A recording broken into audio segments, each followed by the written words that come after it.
Okay, so part 2, and yes, we made you wait on purpose because the person who wants to be healed quickly, the person who wants the information quickly, the person who rushes to their own death. If you cannot learn the lesson to, it's not even slow down anymore. It's just to be. It's like taking every moment of your life and splitting it down into these tiniest fractions and enjoying it, and then saying, oh, I can split this moment even further, and then enjoying those 2 halves of the same moment that you used to think was one.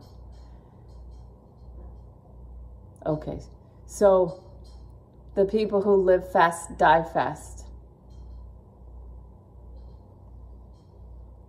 And this is a lesson that we can try and teach many different ways, hundreds of ways. But if you keep rushing to get the information, and he's saying, like, if you keep rushing, Carla, to get to the point, then you are not learning the lesson.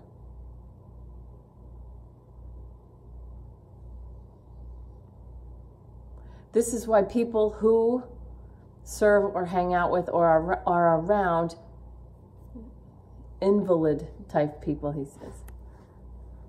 Invalid, invalid. Okay, so think about this. Okay, so everything, when you're with someone who is handicapped, he wants to say invalid, invalid. He wants to show the language of invalid, invalid. Everything takes so long. People who work with invalids, become patient, become divine. They become light. They become beauty to all. It is because they've used service appropriately to my friend. They have used service appropriately. So, okay.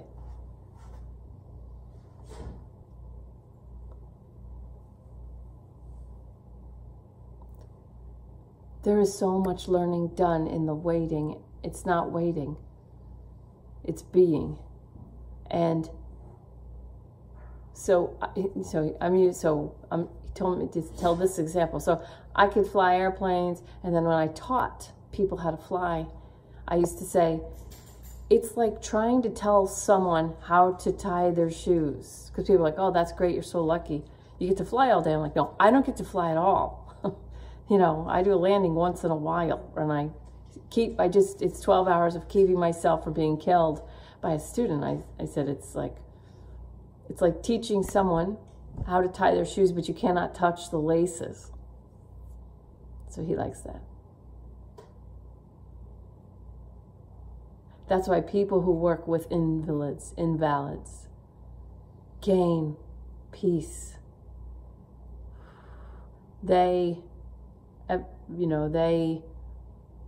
Those kinds of jobs can break people. It breaks down the ego in the proper way of service.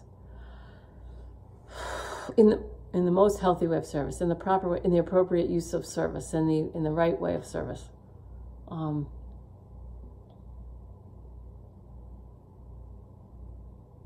To my other friend, your impatience is what is killing you, not your disease. It is your impatience that is killing you, not the disease with the name on it. You are rushing to your own. He's not saying you're going to die. He's just saying you're rushing to your end.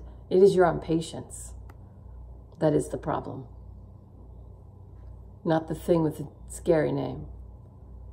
Okay. Okay. All right. So, okay.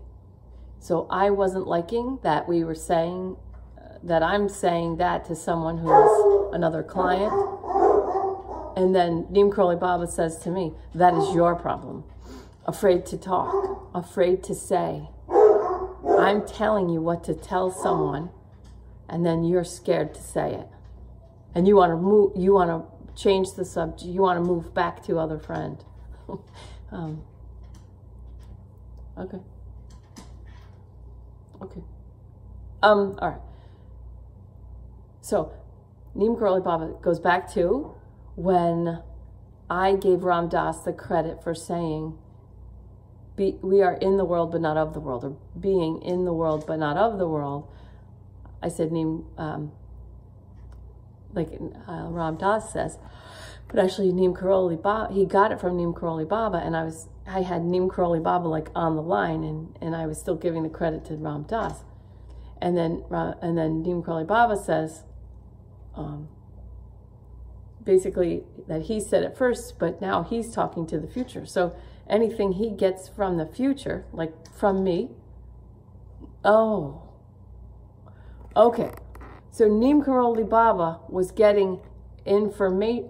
Okay, so in Neem Karoli Baba's now, when he was present, in his now, he was getting information from the future, people like me, which he laughs, and it's funny that people in the future are so excited to hear from him. So that is ironic. I am so excited, and other people are so excited to hear what does Neem Karoli Baba say from the past. When he was in his now, he was getting information from the future. And so he says about, how I talk about the blind man and the elephant parable. It's so important that everybody shares the information. It's not that all this information came from great old Neem Karoli Baba.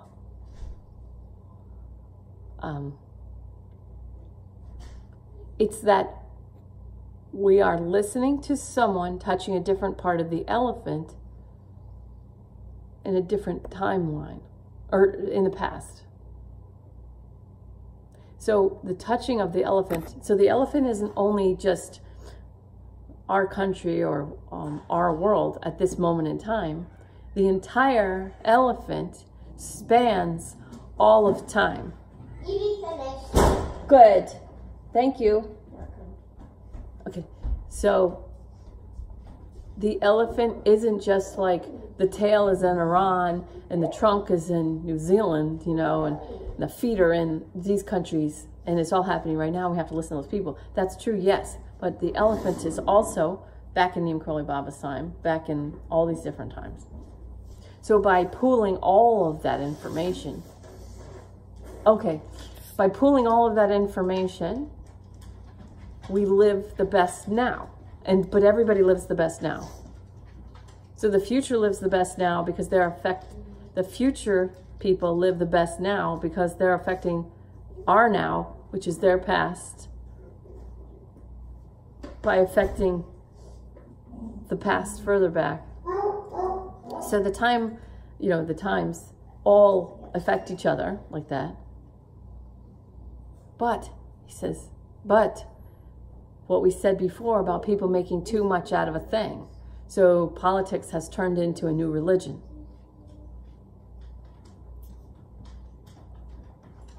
And then ironically, they're using this energy, wasting, we could say wasting.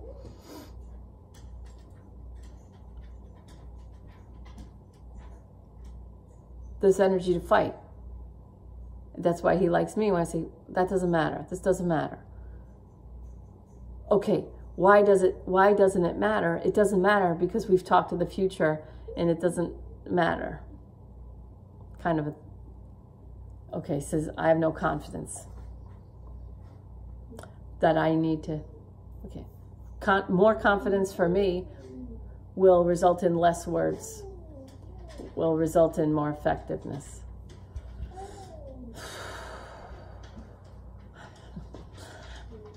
It's just making fun of me a little bit right now, but it wouldn't translate, so. Okay.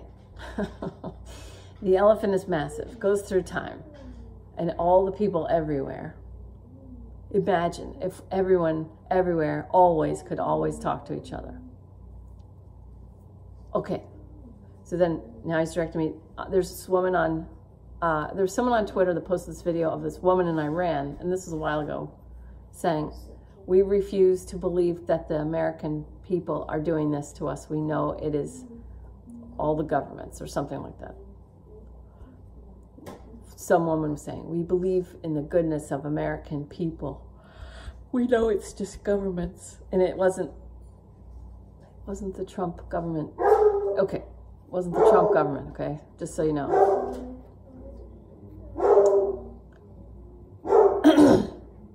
Okay. Says so. Even now, people may be getting triggered by what I just said. But that is okay, because in the triggering, it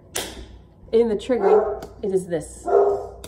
Someone going, so you're getting triggered. If you're getting triggered, somebody just went, bam, like this. It's just a simple smack. Let it be a simple smack.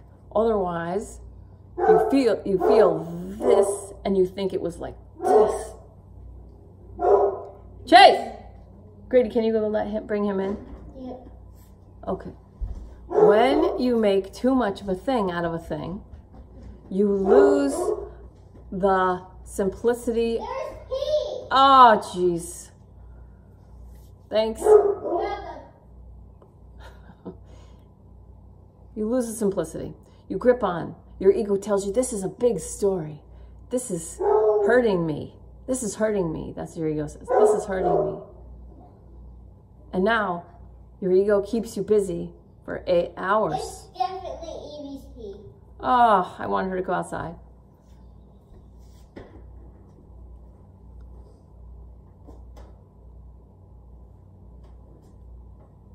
Okay, when you make too much of a thing out of a thing, you grip it. In the gripping, there's no freedom. If there's no freedom, I'm thinking about the dog pee right now that I'm gonna clean up. If there's no freedom, there's no, just saw this thing yesterday. The difference, Grady, can you like handle him? Why is he barking? Because they're fighting. Why are they fighting? Over food. Which food? I don't know. Can you pick up the food bowl that they're fighting about? Oh, he's sad. Oh, there he is. I think he's fighting because he can't get in. Maybe that's a stuff. I don't think that you can have it. This is why I make videos at 4 in the morning. Because this is what happens. It's 6:25. Oh, see, you can see why. This is why I bought my dog. That's why I bought my dog a dog. Because he's got 3 old dogs. We're having a party today, so I'm getting ready. See, I had to buy that dog a dog.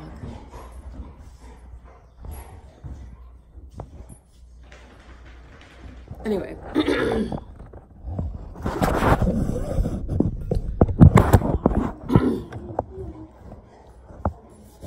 So distracting. Okay, so be here now. Enjoy the distraction.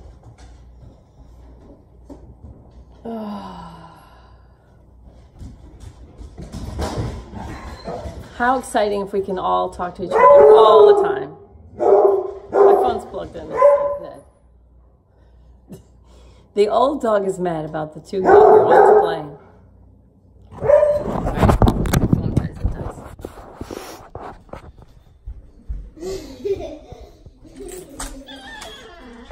Okay, well, at least she peed in a pretty good spot. Okay. So sorry, but I'm not going to start this over. I really don't have time to start these things over. I'm a mom first, so, you know, the stuff comes through me. I do the best I can. All right. No apologies. Yeah. All right. So we can't hear each other if we won't listen to the other people touching the elephant, whether they're in time, past, or future, or if they're standing right next to us. We will not listen to them if we are holding anything as a form of religion, whether it's politics or religion. Bless you. We won't listen to the other people touching the elephant, telling us what their experience is. But for those that do, so for those that are able to listen to others. So fifth agreement, be skeptical, but learn to listen. And Reiki principle 5. Whoa. The fifth Reiki principle is, wow. So the fourth principle of Reiki is, just for today, I will do my work honestly. And the fourth agreement is always do your best. And the fifth, well, maybe they copied, but no.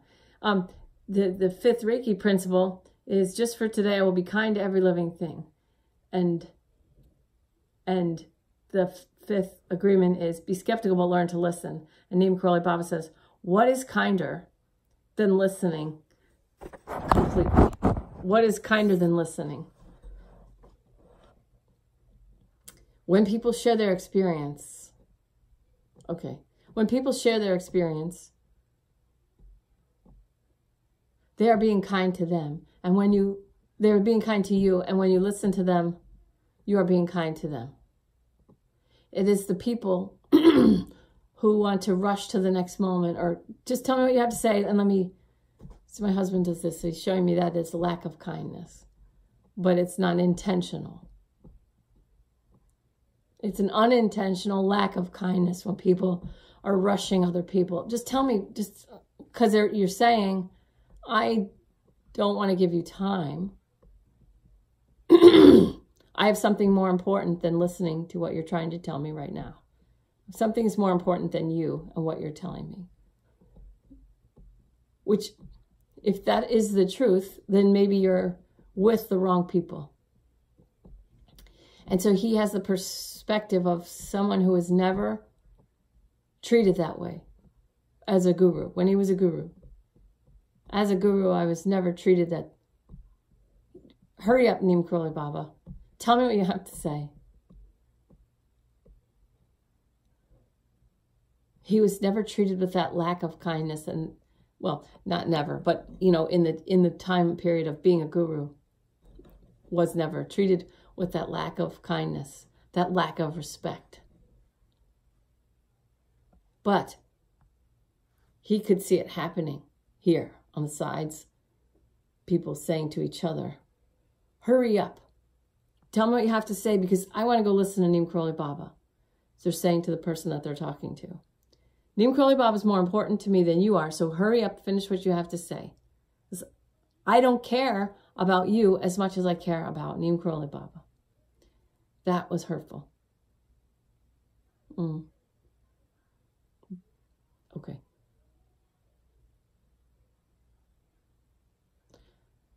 I'm gonna do my best to explain that part, this part now, where it's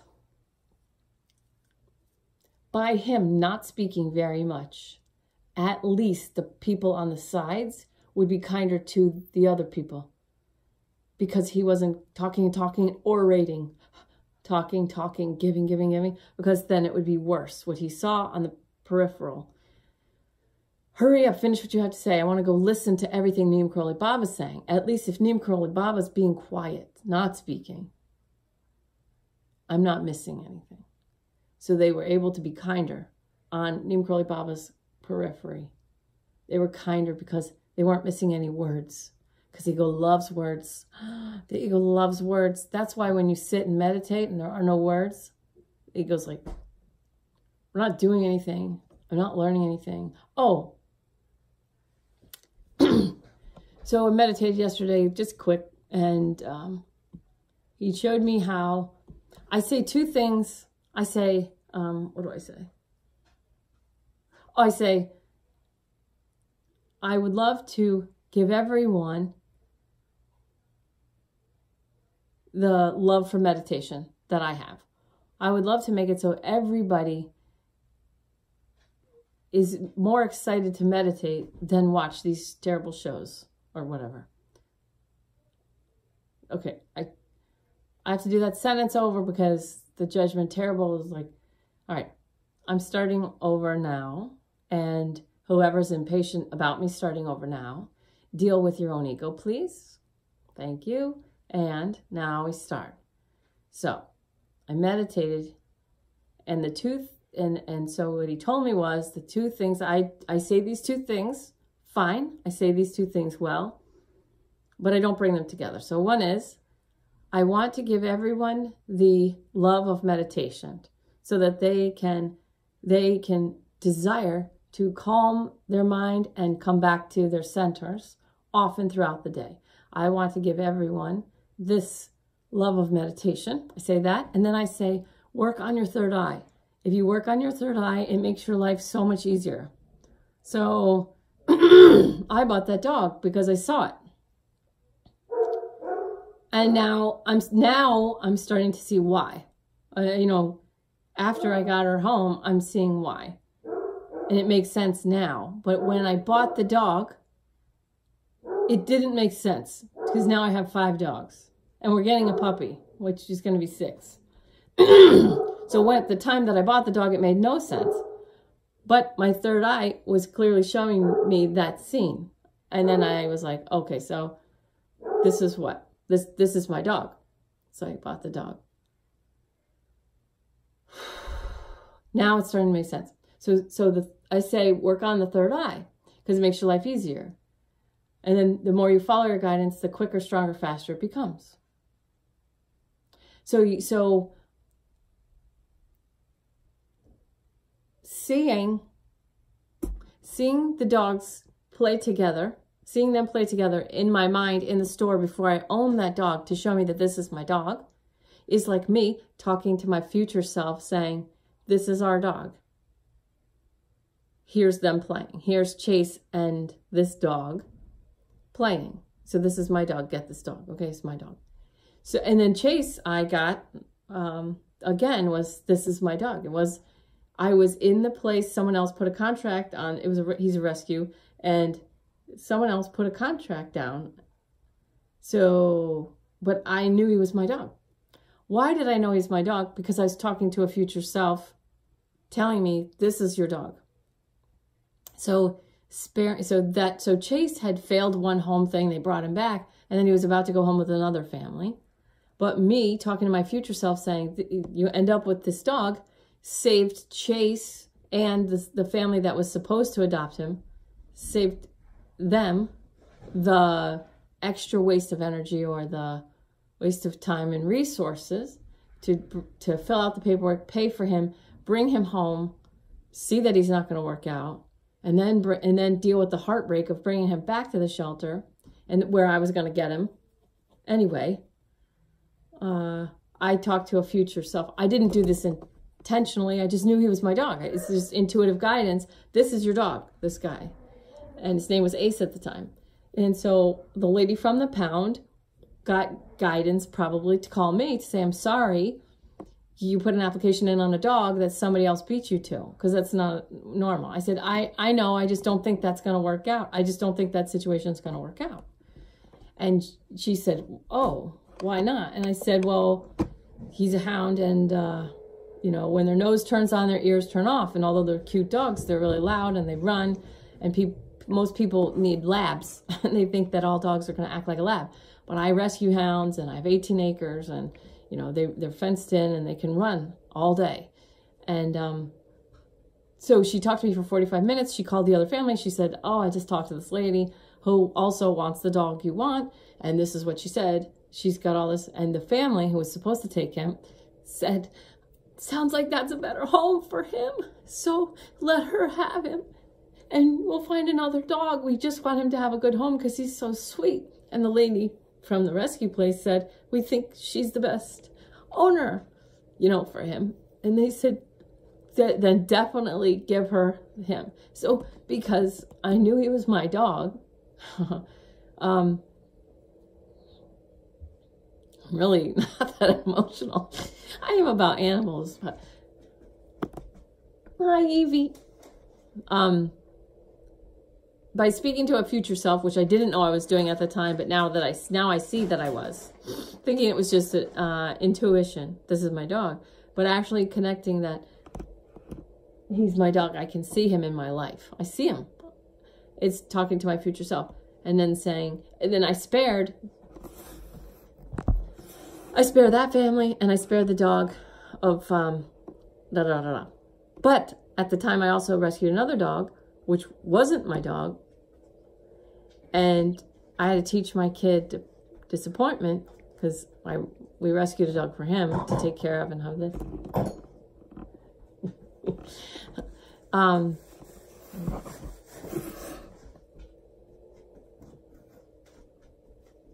What are you doing in here? She's gonna find out, I guess. I gave that other dog away to a family who he's perfect for. He's perfect with. He's got the perfect owners, and he's where he belongs. But I'm the one that had to rescue him, and then I'm the one who had to know he's not my dog. He was for a couple months, but anyway. So it's just a way station. So I say these two things. I say, I want you to love meditating, and then I also say, work on your third eye, okay, to make your life easier and smoother, okay? But now I see also, it doesn't just make your life easier and smoother, it uses less resources, less energy. When you use your third eye and you rely on your intuition and you use your intuition, like say, if I know what my job's gonna be, okay, if I know what my job's gonna be, I waste less resources trying to drive around and figure out. I don't go to college for 4 years for the wrong thing and then have to go back to college for 4 years for the right thing. I don't drive my car to like 100 job interviews or take airplanes and fly around. I just know what my job is. And then I just intuitively go right to the job or whatever. So all these situations. So I say these two things, fine, work, but I don't merge them effectively.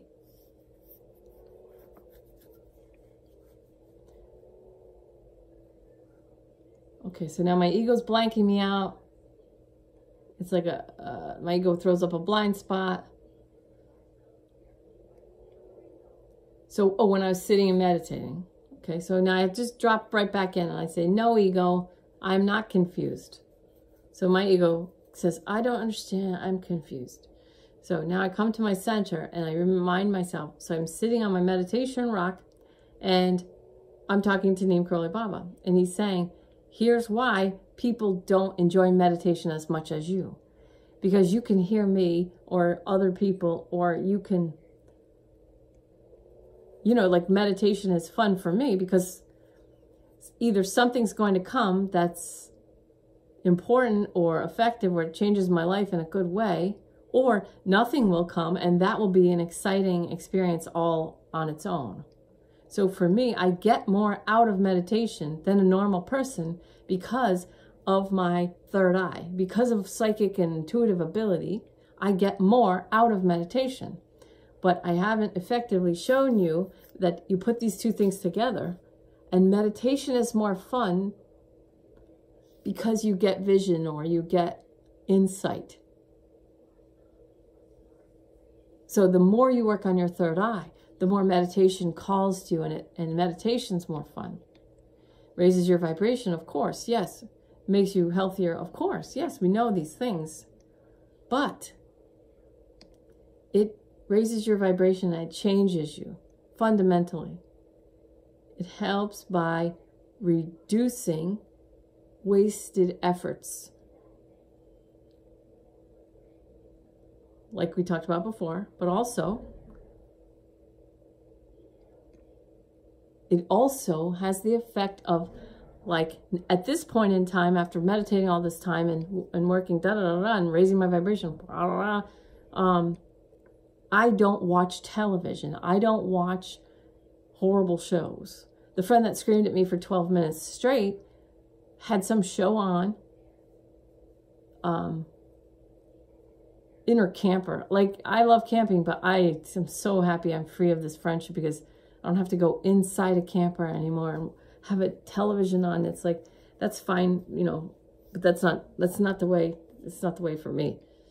But it was some show where they were like, I'm not even going to say, but it was so violent. And I was like, oh, I didn't even want to be in a camper watching television anyway. I want to be outside. That's why I go camping, is to be outside. So, the more I raise my vibration, the less I can watch violence. So the more I raise my vibration towards away from violence, because self-hatred and guilt and all this stuff, that's a form of violence. So the more I move myself on the scale above and away from guidance, and the stronger my guidance gets, it has an impact and shifts everything down the line. So I can't watch violent shows without feeling sick. Okay. But then I also can't eat bad food without being sick, or bad drinks without being sick. Really sick. This is all a form of raising vibration. Okay, and to my friend who wants to be a healer, when you say you want to quit drinking or whatever, okay, be present with yourself. You enjoy wine. Stay joyful. Okay. Let's say alcoholics, guilt and shame. Shame 20 level vibration, guilt 30 level vibration. Lower vibrational being, drinking alcohol keeps the vibration lower. Okay. Higher vibrational being, you are raising your vibration. So, through your own healing work and through your service. So, if you are in your garden and you're painting and you're doing and you're living, and you make a beautiful dinner, and what would make this dinner even more enjoyable? What would make me enjoy this dinner more? Maybe a glass of wine. Or 2 glasses of wine. Not 10, but 1, 2. Sipping, enjoying, enhancing the meal. This form of drinking is, at this point in time, for your growth, a vibration raising experience. So to stop it, to, okay, be more spiritual, become more spiritual or something, that is an ego mind trick. That is a trick of the ego to make you quit drinking, okay? And then you sit at the dinner where a glass of wine would be so nice. And your ego says, can't have it. Can't have it. You can't have it because you're trying to be spiritual. How's that going for you? How's that working out? Fun, huh? Let's just throw that crap away and let's go back to our old self where we just allowed ourselves to have wine. Okay. Beautiful dinner. Summer night. Porch. Patio or whatever. He sees your deck. Beautiful meal. Glass of wine. 2 glasses of wine. Light laughter. Raises the vibration. Then tomorrow, meditation, weeding, painting. So not so much alcohol that we lay in bed too long. We don't want to get up and weed. We don't want to paint. Okay, not so much alcohol that we don't want to paint and we don't want to weed. Or make another dinner or make a beautiful meal, another beautiful meal. The perfect amount creates the flow. So like last night, I had this much wine, like this much. So it's I've taken on my job is to go lock up the 24 chickens and the 3 goats. And I take a little bit of wine down. I take a little glass of wine. I wear a headlamp and I have to count everybody. And there's a chicken that's always in the wrong place. So I have to put her where she goes. So I have to put my wine down for that. But for the rest of the time, I can carry the wine around. I enjoy my job with the animals. And this much wine is all I needed. You know what I'm saying? That's all I needed to enhance this job of mine, this situation. So that is where we want your mind right now. We want your mind. How do I enhance this situation? Now we want to finish up by talking about being in service. At some point, you have to look at who are you serving and how are you serving? And is this the most efficient and effective way of serving others in your own highest best interest? So that's the name of my video. He's like plugging the video a little bit. Maybe now, yes, this is the highest, best way of you using your energy to be in service.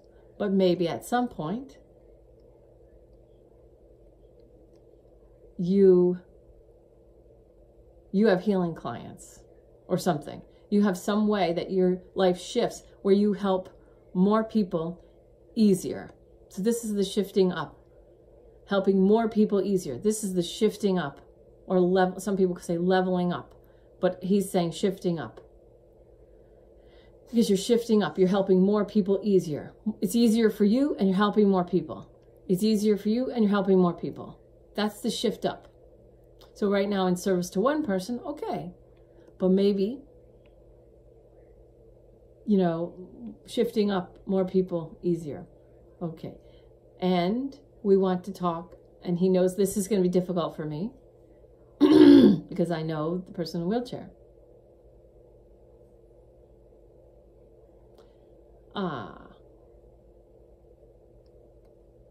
You are exactly where you're supposed to be right now. So you're doing perfectly right now. At some point, so I got to hold on to this too. Looking down, but not condescending, and not looking down on, but so more like witnessing. At some point I'm going to do it like this. So I'm watching you from above. Okay, so you're moving around like this. So I'm watching you from above. So I'm looking down, except I'm doing it like this so I can make the point. Okay. And you're serving, and you're serving, and you're doing this, and you're doing this. Okay. And so my shift is on you, breaking down your ego, not needing a 6-figure salary or job as you're in service, or, you know, you're doing kind of like lowly work. Okay. This is okay. I'm not going to say any more than that, and I'm not going to apologize or try and fix it to make it sound less bad. Good. Thank you. We see you lovingly serving. Stopping when the ego says, I don't like this, I don't want to do this, I don't like this, okay? And you say, be here now, revel, revel, revel. Be here now, enjoy the body, be present, being here now. Creating a fuller existence in the moment that the ego is resisting. So we are watching you getting better and better and better, okay? As you are in service. At some point, this situation will no longer serve this way. And so then we also,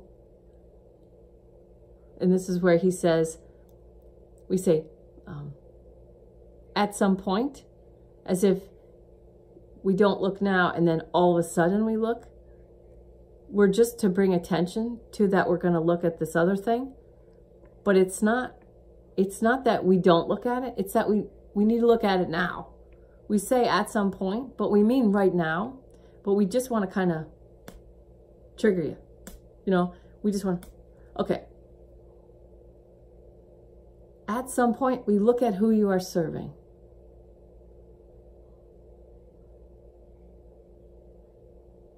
And we witness how you're serving affects that person. If it's not instilling,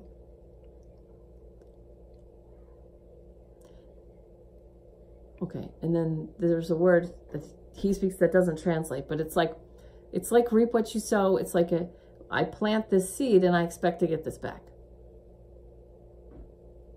Okay. If the way I'm going to be you.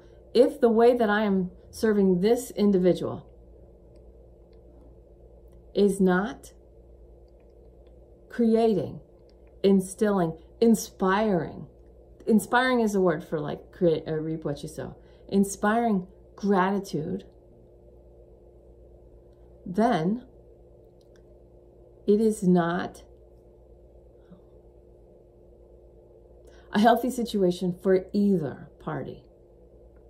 It's not healthy for either party.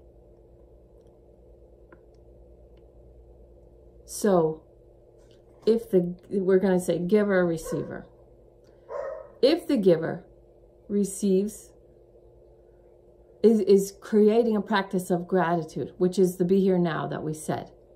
Be here now. Okay? Your practice of serving, whether it's this one person or 20,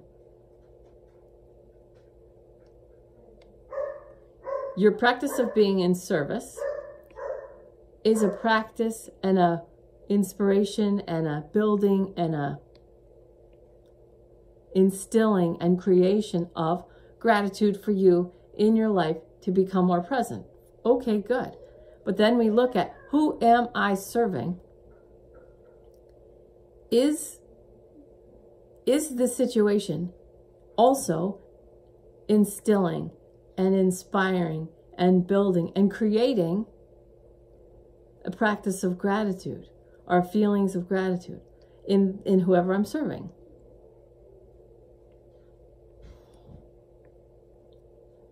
If not, then it's not the highest, best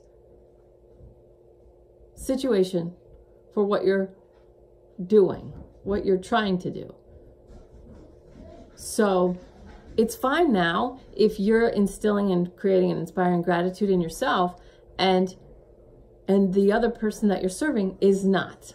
So at this stage, at this moment in time, as long as the gratitude is happening in you, as long as the gratitude is being inspired and cultivated and created and in you, whether it's happening in the other person at this point does not matter.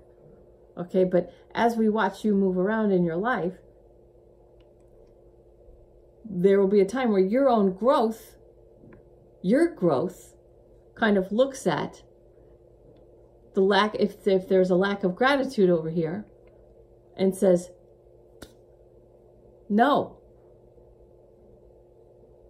Just like when I said, when my husband was mad at me, when my son dropped his switch and my son blamed me, you rushed me out. I said, no.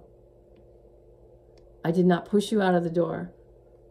I told you it was time to go, which was true. You dropped your own switch.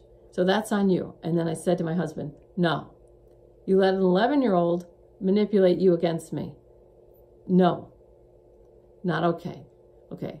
So then my husband had tears in his eyes, whatever. So it was a very little bit of my energy going to say no, because I'm not going to defend myself. You know, it's all these little lessons that end in this. No, no. And then I'm not emotional about it. I just say. So you are experiencing a cultivation of gratitude. And whether the other person is or not, at this point, you just kind of started. We want you to start looking at it this way. At some point, you will look at the people or the person that you're serving, and you will say, is there a cultivation of gratitude? Is there a feeling of gratitude? Is there inspiration of gratitude? If not, it's not a situation that's serving that person. If there's no gratitude happening over here, it's not serving that person either. Because they are feeling like a caged animal would. like it's being taken care of, but it doesn't feel free. So now there's no gratitude. Okay. Now,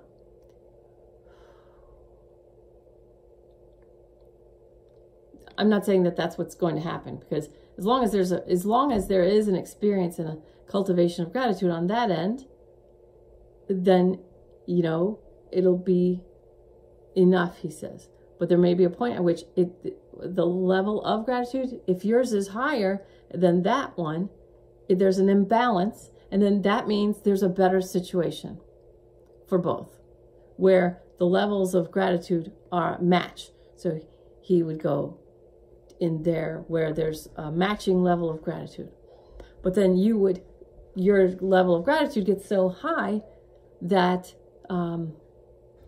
you call in another situation where there's a matching, this is law of attraction, matching levels of gratitude. So right now, let's say you have this level of gratitude. Your practice and your cultivation of gratitude is this. And this person's is this. As you raise yours,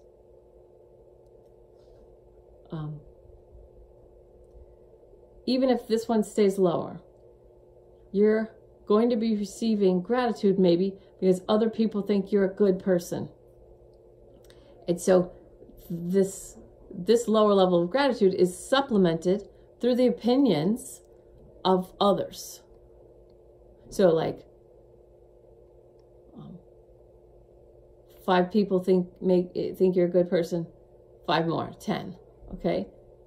But as your level of cultivation of gratitude rises, if this person's level of gratitude doesn't rise enough to be supplemented with people thinking you're a good person, or if your ego doesn't care anymore, I mean, if you decide to not care anymore what other people think, this is what happens. If you don't care what other people think, and your gratitude's here, and you're like, I don't care what anyone else thinks. If you don't care what anyone else thinks, right now you do, so it's working. If you don't care what anyone else thinks, this is going to break, because if this person doesn't cultivate the level of gratitude close, it's not a healthy situation.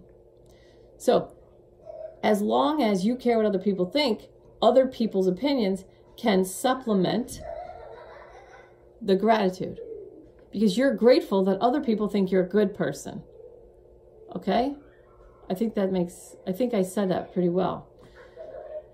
But as you cultivate your vibration and you cultivate your level of gratitude, there's going to reach a point where this person that you serve has to reach this close. Okay? Because as you're here now, and those other people who supplement, they think you're a good person, so they supplement for you. If you're here now, you'll find that those people aren't here now, and you're in your house. And we're going to go over that another time, but that's all I want to say for now. All right, it's 48 minutes. Love you. Love you.